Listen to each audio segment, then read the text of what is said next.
ഒരു കാടിലൂടെ രാമുവും രാജുവും നടന്നു പോകുകയായിരുന്നു. ഏറെ നേരം കഴിഞ്ഞപ്പോൾ അവർ രണ്ട് വഴികൾ നോക്കൂ, ഇവിടെ രണ്ട് വഴികളുണ്ട്.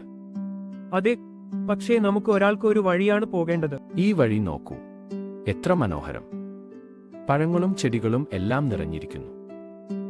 അതെ, പക്ഷേ ഈ വഴി നോക്കൂ, വരണ്ടതും ശൂന്യവുമാണ്.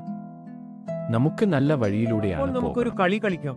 3 റൗണ്ട്, ജയിക്കുന്നവന് നല്ല വഴി. ശരി, ഞാൻ സമ്മതിക്കുന്നു. കളി തുടങ്ങി. ആദ്യ റൗണ്ടിൽ രാജു ജയിച്ചു. ഹാ, ഞാൻ ജയിച്ചു. ശരി, ഇനി അടുത്ത റൗണ്ട്. രണ്ടാം റൗണ്ടിൽ രാജു വീണ്ടും ജയിക്കാൻ പോകുമ്പോൾ അസൂയ കൊണ്ട് രാമു ചതിച്ചു.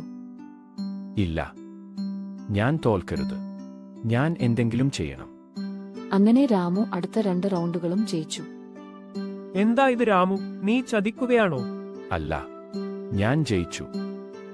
ഞാൻ നല്ല വഴിയിലൂടെയാണ് പോകുന്നത്. ശരി, ഞാൻ ഈ വഴിയിലൂടെ പോകാം. രാമു സന്തോഷത്തോടെ മനോഹരമായ വഴിയിലൂടെ നടന്നു. വാവ്, എത്ര സുന്ദരം! ഈ പഴങ്ങൾ വളരെ രുചിയുള്ളതാണ്. അവൻ സന്തോഷത്തോടെ സ്വപ്നങ്ങൾ കണ്ടു. മറ്റൊരു വശത്ത് രാജു കഷ്ടപ്പെട്ടുകൊണ്ട് നടന്നു. ഞാൻ വളരെ ക്ഷീണിച്ചു, പക്ഷേ ഞാൻ മുന്നോട്ടു പോകണം. അവസാനം ഇരുവരും അവരുടെ ലക്ഷ്യസ്ഥാനത്ത് എത്തി. അവർ അവരുടെ അന്തിമ ലക്ഷ്യം കണ്ടപ്പോൾ ഞെട്ടിപ്പോയി.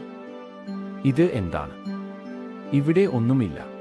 ജീവിക്കാൻ പോലും പറ്റില്ല. വാവ്, എത്ര മനോഹരമായ സ്ഥലം! ഇവിടെ എല്ലാം ഉണ്ട്. Moral of the story. പുറത്തോട്ടുള്ള കാഴ്ച നോക്കി ഒരാളെക്കോ ഒന്നിനെയോ വിധിക്കരുത്.